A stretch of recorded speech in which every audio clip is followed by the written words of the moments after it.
पति को मिला अच्छा सबक। माँ, बेटा और बहू तीनों डाइनिंग टेबल पर बैठकर खाना खा रहे थे। खाना खाते खाते बेटा अपनी पत्नी से बोला, अनीता, तुमने आज भी दाल रोटी ही बना दी। कम से कम खाना बनाने में तो आलस मत किया करो। घर पर ही तो रहती हो, कुछ अच्छा भी तो बना सकती थी। अनीता बोली, बनाने वाली तो मैं आज सूजी का हलवा थी, लेकिन सूजी आई नहीं। मैंने कल ऑर्डर करी थी। कोई बात नहीं, कल बना दूंगी। किचन में कुकर की सीटी सुनाई देती है और खाना खाते खाते अनीता किचन में चली जाती है।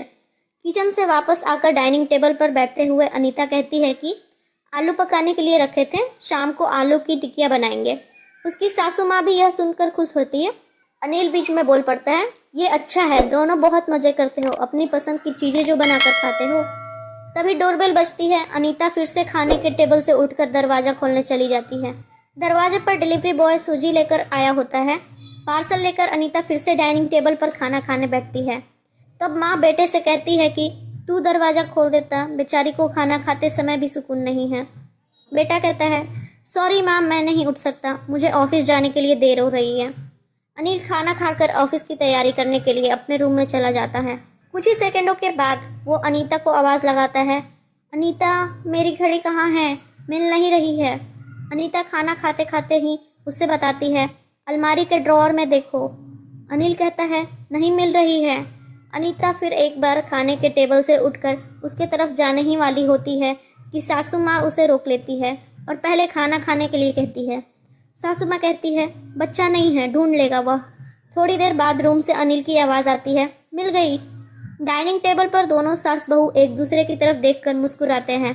अगले दिन सुबह सुबह अनिल अपने बेडरूम में कोई फाइल ढूंढ रहा होता है और उस फाइल को ढूंढने के चक्कर में उसने पूरा कमरा तहस नहस कर दिया होता है। अनिल बड़बड़ा रहा होता है, इस घर में कभी कोई चीज अपने ठिकाने पर मिलते ही नहीं है। इन औरतों को कोई भी काम नहीं है, इसीलिए हर चीज इधर की उधर करती हैं। अनीता अपने कमरे में आकर कमरे का बुरा हाल देखती है तो अनिल से वह पूछती है कि क्या कर रहे हो।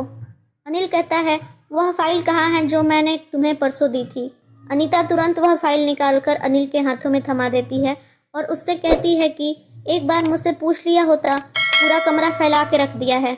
अनिल उल्टा अनीता को ही डांट देता है और कहता है, ठीक है, अगर पूरा कमरा फैला दिया है तो तुम्हें और काम भी क्या है, यही काम पूरा दिन करते बैठो। कभी कभी लगता है मुझे हाउसवाइफ से शादी ही नहीं करनी चाहिए थी। इतना बोलकर अनिल ऑफिस के लिए निकल जाता है। पति पत्नी की यह बातचीत माँ भी सुन रही होती है, जिसका अनिल को पता नहीं होता है। अब माँ और अनीता अनिल को सबक सिखाने के लिए प्लान बनाते हैं। अगले दिन सुबह सुबह जब अनिल नींद से जागता है तो अनीता को चाय के लिए चिल्लाकर कह रहा होता है। पास ही में सोफे पर बैठी माँ उससे कहती है, अनीता नहीं है, वह अपने माँ के घर गई है, कोई जरूरी काम था। अनिल फोन निकालकर अनीता को कॉल करने ही लगता है, तब माँ उसे रोकते हुए कहती है, फोन मत कर, माँ के घर ही तो गई है, आ जाएगी 2-3 दिन में।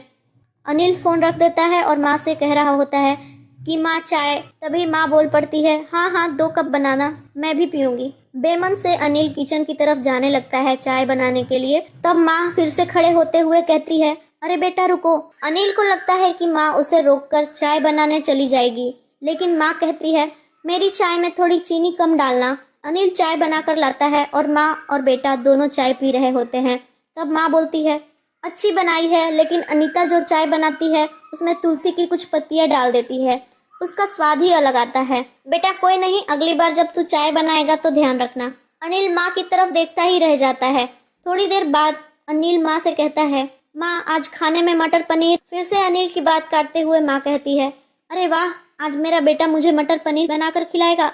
अच्छा है, काफी दिनों से मटर पनीर खाने की इच्छा हो रही थी। अनिल कहता है, अरे माँ, मैं तुम्हें मटर पनीर बनाने के लिए कह रहा था। माँ कहती है, नहीं बेटा, मेरे घुटनों में बहुत दर्द रहता है, मैं इतने घंटों तक किचन में खड़ी नहीं रह सकती। अनिल अपना फोन निकालकर रेस्टोरेंट से ऑर्डर करने लगता है। तब माँ उसे रोकते हुए कहती है, इस उम्र में मेरा पाचन अच्छा नहीं रहता है बेटा, मुझे गैस हो जाती है और तुम मुझे बाहर का खाना खिलाना चाहते हो। तू तो अपनी माँ से प्यार ही नहीं करता। अनिल ना चाहते हुए भी घर का खाना बनाने के लिए किचन में चला जाता है। 1 घंटे बाद खाना बनकर तैयार हो जाता है। अनिल 2 थाली में खाना परोसकर माँ के पास आता है। माँ देखती है कि अनिल ने दाल रोटी बनाई है। माँ अनिल से कहती है, अरे बेटा, तू तो मटर पनीर बनाने वाला था ना।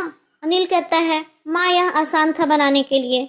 माँ कहती है, अनीता होती तो मुझे आज मटर पनीर बनाकर ही खिलाती। चलो कोई बात नहीं, मैं कहाँ हर दिन मटर पनीर खाती हूँ, आज भी दाल रोटी ही खा लूंगी। आप बैठ, साथ में मिलकर खाना खाते हैं। दोनों बैठकर खाना खाने लगते हैं। अनिल ने पहला निवाला मुंह में रखा कि माँ उससे कहती है, अरे बेटा दाल में नमक थोड़ा कम है, जाकर जरा नमक लेकर आ। अनिल खाते खाते उठता है और किचन से जाकर नमक लेकर माँ को देता है, फिर अपना खाना खाने बैठता है। बीच में ही माँ खांसने लगती है और अनिल से कहती है, अरे बेटा खाना गले में अटक गया है, थोड़ा पानी लेकर आ। अनिल फिर से खाना खाते खाते उठता है और पानी लाकर माँ को देता है। इन सब से अनिल के मुंह पर परेशानी साफ देखी जा सकती थी। अनिल को अब महसूस भी हो रहा था कि जैसा बर्ताव वह अनीता के साथ करता है उसे कितना बुरा लगता होगा। हालांकि अनीता के मुंह पर कभी उसने सिकन नहीं देखी थी। माँ यही नहीं रुकती, खाना खा के हो जाने पर माँ अनिल को थालियां धोने के लिए कहती है। फिर माँ अपने बेड पर आराम करने लगती है, तब अनिल को चादर ओढ़ाने के लिए कहती है। उसके बाद जब अनिल रूम से जा रहा होता है तब उसे रोककर एसी कम करने के लिए कहती है। इन सब कामों से अनिल परेशान हो जाता है, लेकिन कुछ बोल नहीं पाता। अगले दिन सवेरे सवेरे अनिल खाना बनाने के लिए सब्जियां काट रहा होता है, लेकिन उसका ध्यान सब्जियों पर नहीं होता। वह अनीता के बारे में सोच रहा होता है और पछतावा कर रहा होता है कि वह कितना गलत था कि हाउसवाइफ का काम आसान होता है।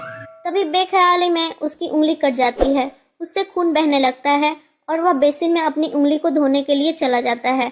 तभी अनीता उसके पास आकर उसके हाथों में पट्टी बांधने लगती है, यानी कि अनीता कभी माँ के घर गई ही नहीं थी। यह तो सास बहू के प्लान का हिस्सा था, जिससे वह अनिल से छुपकर उसी घर में रह रही थी। अनिल अनीता को देखकर काफी खुश हो जाता है। अनीता से कहता है, घर का काम हम दोनों मिलकर किया करेंगे। अनीता पूछती है, ऐसा क्यों? अनिल कहता है कि मैं घर का काम सीख जाऊंगा और घर अगर हम दोनों का है तो घर का काम भी हम दोनों का ही होना चाहिए। तो दोस्तों कैसी लगी आपको ये सास बहू की प्लानिंग, कमेंट करके जरूर बताइएगा। आप इस वीडियो को लाइक करें और अपने दोस्तों के साथ शेयर करें, और अगर चैनल पर नए हैं तो प्लीज मेरे चैनल को सब्सक्राइब कर लीजिए।